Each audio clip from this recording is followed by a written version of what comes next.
بسم اللہ الرحمن الرحیم۔ السلام علیکم ناظرین کرام، ایک تھا مصر کا بادشاہ جس کا نام تھا عاصم۔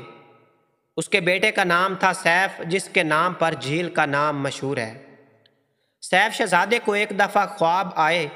خواب میں اس نے اس جھیل کو بھی دیکھا اور اس جگہ کو بھی دیکھا اور ساتھ پری کو بھی دیکھا جس کا نام تھا بدیع الجمال۔ اس سے پہلے یہاں انسانوں کی آبادی نہیں تھی۔ سب سے شہزادہ سیف یہاں آیا تو اور اس نے اسی جگہ کو تلاش کیا تھا۔ شہزادے نے خواب دیکھنے کے بعد صبح وہ خواب اپنی والدہ کو بتایا۔ بادشاہ نے کہا، بیٹا یہ جگہ اور پری تو آپ کو مل جائے گی، لیکن اس کے لیے آپ کو کافی محنت کرنی پڑے گی۔ شہزادے نے رخت سفر باندھا اور سفر شروع کر دیا۔ 1 سال تو اس کو مصر میں ہی لگ گیا۔ اس کو کسی بھی طرح اس جھیل کا سراغ نہ ملا۔ سال کے بعد اللہ کی قدرت سے ایسا ہوا کہ چاند کی 14ویں رات تھی۔ مصر میں ہی اس کو ایک بزرگ سے سامنا ہو گیا۔ اس نے بتایا کہ ایک ملکہ پربت پہاڑ ہے۔ ملکہ پربت اس چوٹی کو کہتے ہیں جو سیف الملوک جھیل سے شمال کی جانب واقع ہے۔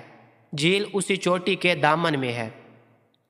لوگ کہتے ہیں کہ آج تک کوئی اس چوٹی کو سر نہیں کر سکا۔ کہا جاتا ہے کہ اس پر جنوں اور پریوں کا قبضہ ہے۔ اچھا تو آتے ہیں کہانی کی طرف۔ اس شہزادے کو بزرگ نے کچھ علم دیا جس کی مدد سے 2 جن شہزادے کے تابع ہو گئے۔ جنہوں نے شہزادے کو وہاں سے اٹھایا اور سیف الملوک جھیل کے سامنے جس جگہ ایک چھوٹی مسجد بنی ہوئی ہے وہاں پر لا کر چھوڑ دیا، جہاں سے آج کل ہم جھیل پر جاتے ہیں۔ اس وقت یہاں سے جانے کا کوئی راستہ نہیں تھا۔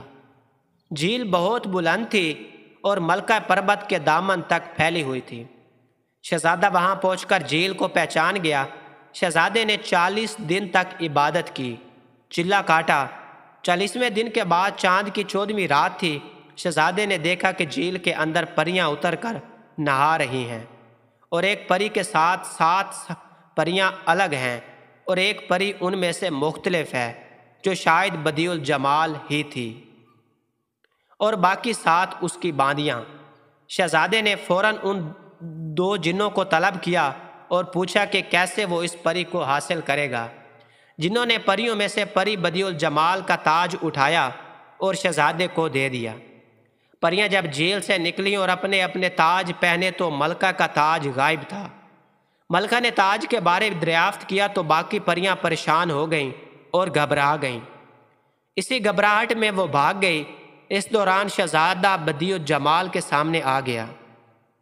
شہزادے کے پاس تاج دیکھا تو پری نے کہا کہ میرا تاج مجھے واپس دے دو۔ میں ایک دیو کے قبضے میں ہوں اور وہ دیو یہاں پہنچا تو تمہیں اور مجھے مار ڈالے گا۔ شہزادے نے یہ بات نہ مانی اور کہا کہ جو ہوگا دیکھا جائے گا، تم میرے ساتھ چلو۔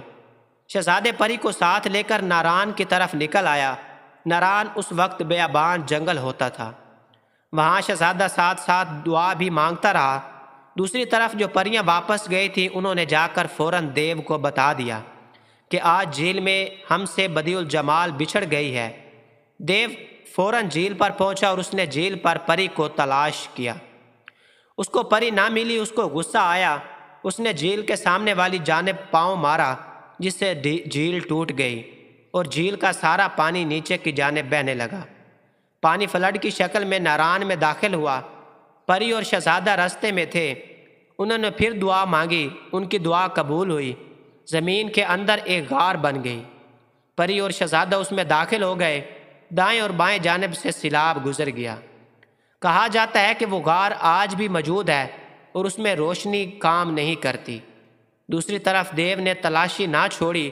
وہ دوسری جانب نکلا۔ پہاڑ کی دوسری جانب جل کھڈ کے پاس اس کا پاؤں دلدل میں پھنس گیا، جس جگہ کو آج پیالہ جھیل کہتے ہیں۔ اس میں پانی زیر زمین ذخیرے سے اتارتے ہیں۔ کافی دن تلاش کرنے کے بعد اس کو پری نہ ملی تو اس نے ایک بلند پہاڑ سے چھلانگ لگا کر خودکشی کر لی۔ پری اور شہزادہ بہت عرصے تک اس غار میں رہے۔ بعد میں ان جنوں نے جو شہزادے کے قبضے میں تھے انہوں نے شہزادے کو بتایا کہ جن اب ختم ہو چکا ہے، اب تم اپنے ملک واپس جا سکتے ہو۔ پری اور شہزادے کو انہوں نے اٹھایا اور مصر پہنچا دیا اور وہ خوشی سے باقی زندگی بسر کرنے لگے۔